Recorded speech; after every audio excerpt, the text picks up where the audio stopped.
बंधुओं, संसार में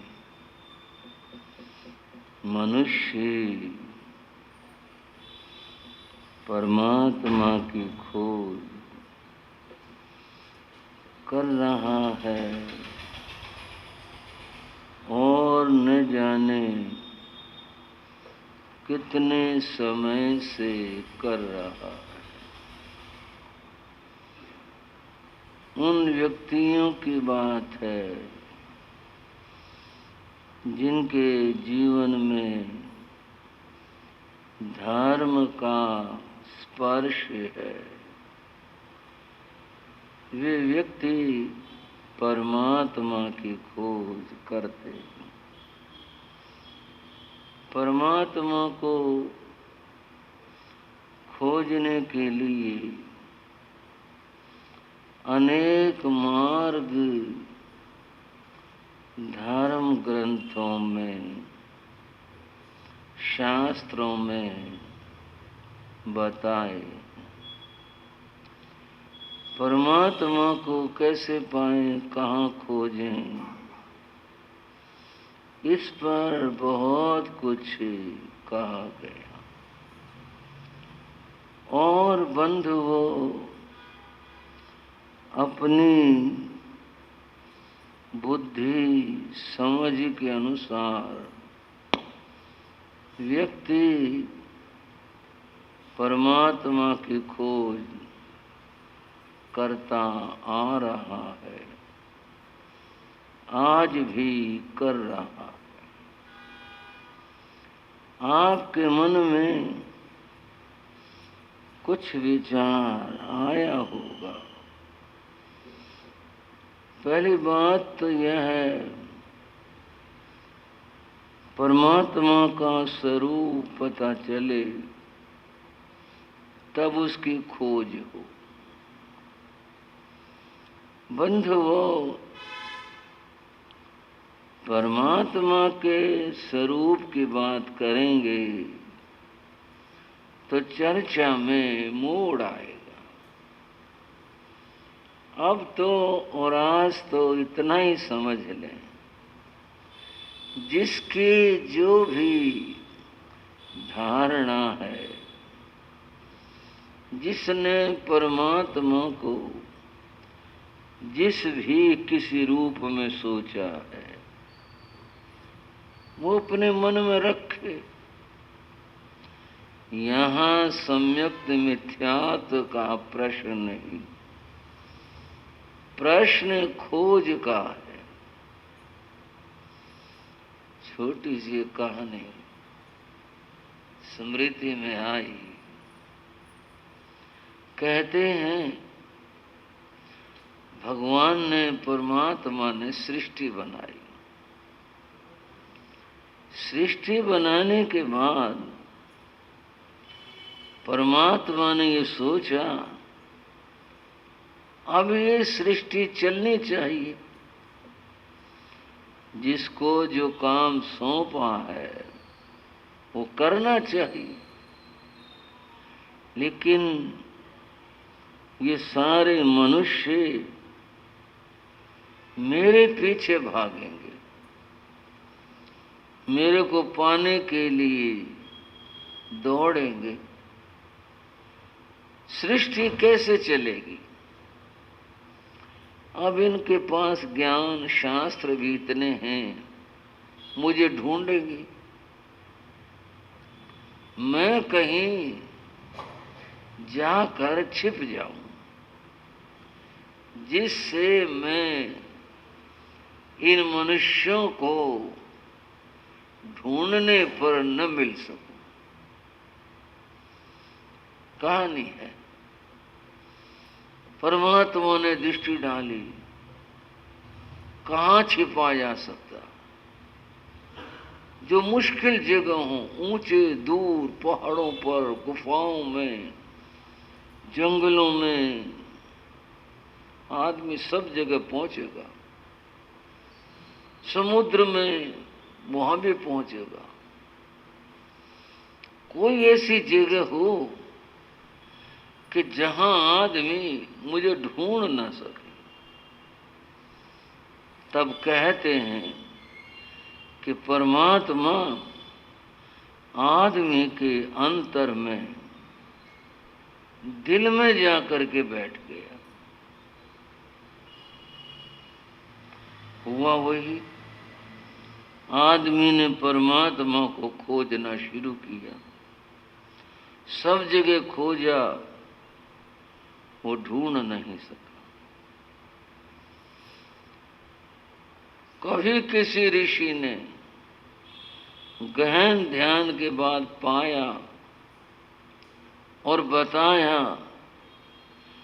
कि बाहर मत ढूंढो, अपने अंदर में ढूंढो। परमात्मा यहाँ बैठा है, यहाँ है। यह बात जिसकी समझ में आ गई, उसने परमात्मा को अपने भीतर अंतर में ढूंढना शुरू किया, बाहर को छोड़ दिया। तो परमात्मा की खोज मनुष्य करता आ रहा है।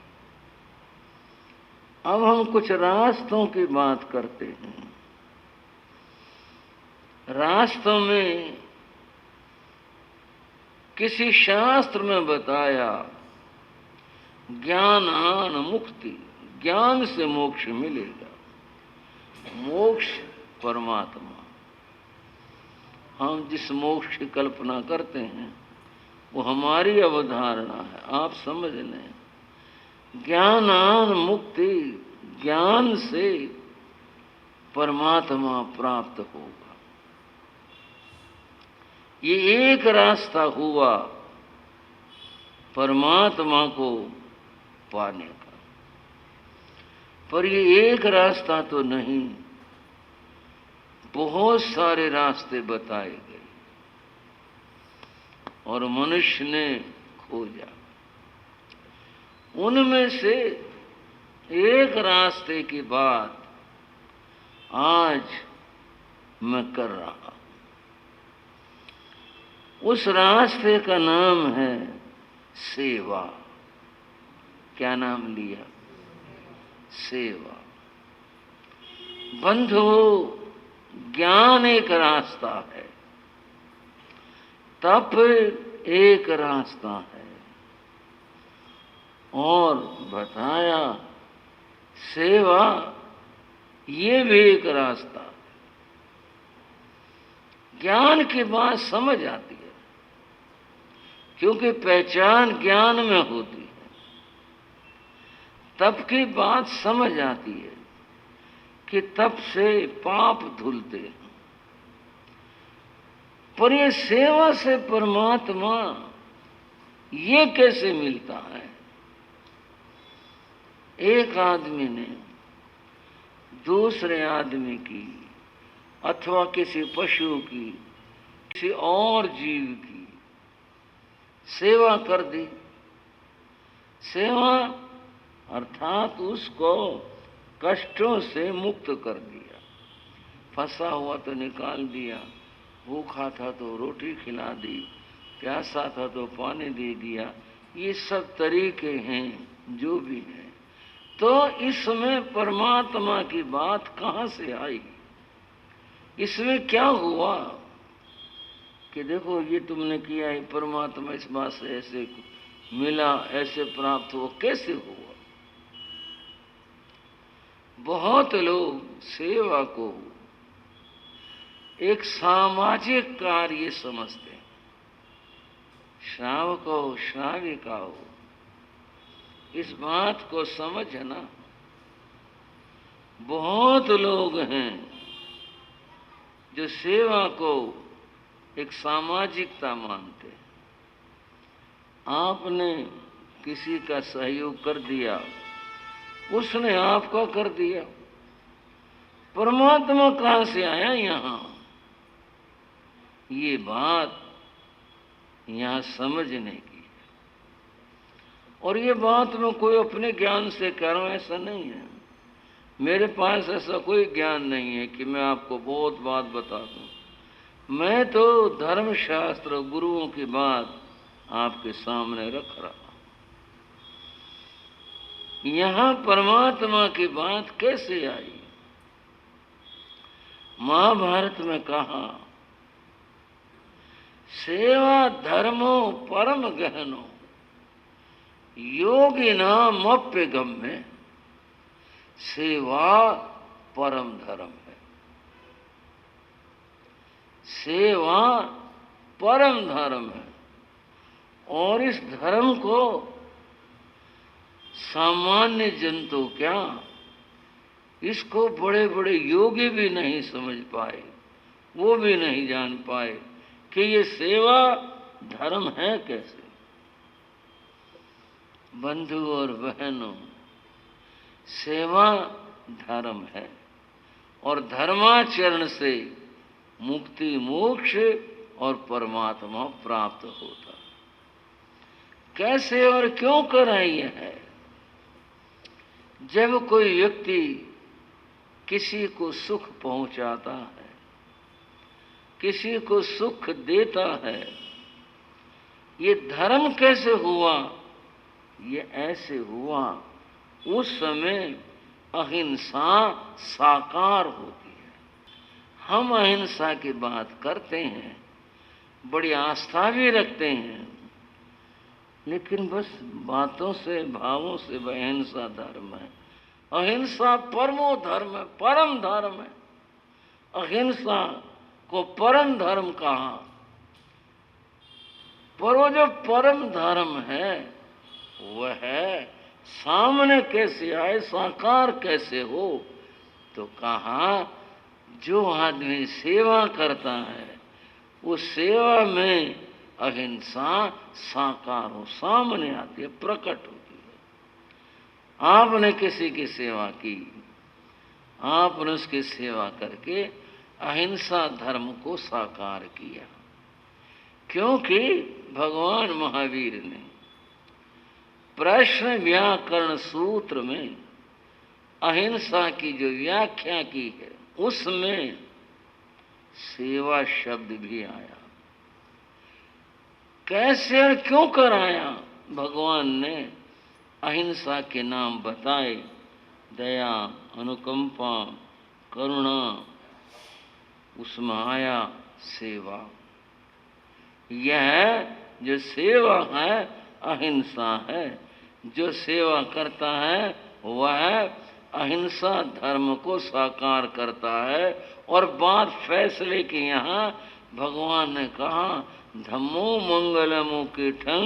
अब भगवान के वचनों के बाद तो कुछ बाकी है नहीं। यहाँ अहिंसा वो जो धर्म है वह अहिंसा संयम और तप के रूप में है। पहले अहिंसा आई, यहाँ भी अहिंसा आई, संयम और तप बाद आए। अब थोड़ा सा मन बेचैन सा बनेगा। क्यों बनेगा? अहिंसा संयम, संयम तो सबसे बड़ा है, तपस्या सबसे बड़ी है। अहिंसा में क्या हुआ? एक किसी की सेवा कर दी, चलो यही मान लें, इसमें क्या बात होगी? बंधुओं, संयम क्या चीज है? संयम भी अहिंसा है और तप क्या है? वो भी अहिंसा है।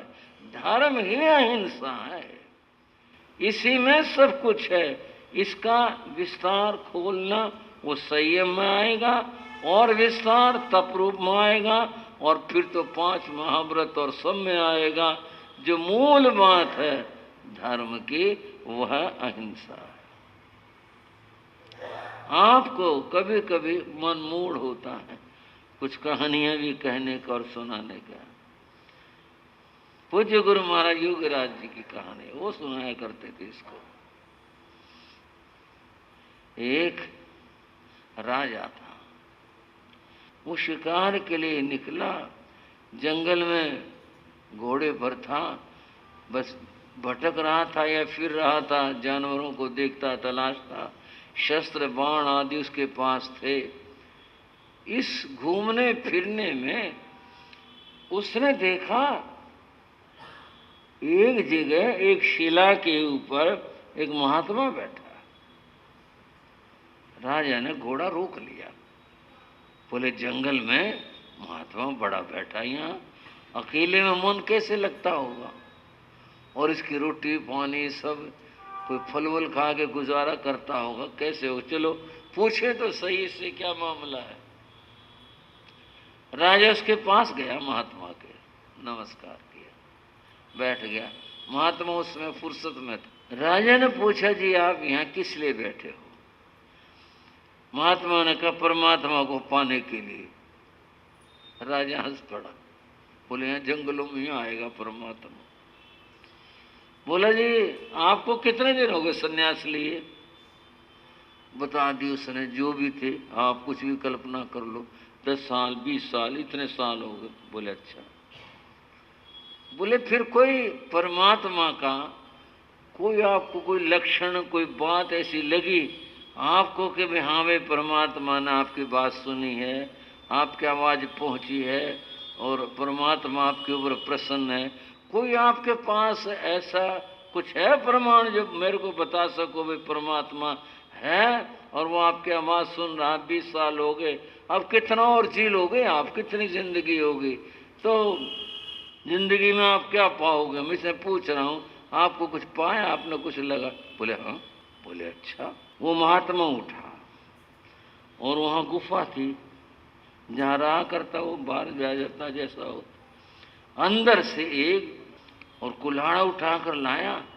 बोला ये देखो कुल्हाड़ा। बोले इसका क्या देखो कुल्हाड़े का? देखो ध्यान से देखो। देखा, बोले कि कुल्हाड़ा है ये? बोला हाँ जी कुल्हाड़ा है ये डंडा लकड़ी है, ये सूखा है ना? बोला हाँ जी। ध्यान से देखो, इसमें एक जगह अंकुर फूट आया। सूखी लकड़ी में अंकुर तो फूटता नहीं, पर उसमें अंकुर सा फूटा, छोटा सा पत्ता भी निकल आया। बोले मेरे गुरु ने मुझे मंत्र दिया था परमात्मा का, तूने ये राम राम श्याम श्याम जो कुछ है ये करते रहना है, और तेरी साधना तब सफल होगी जब ये कुल्हाड़े का जो डंडा है ये हरा हो जाए।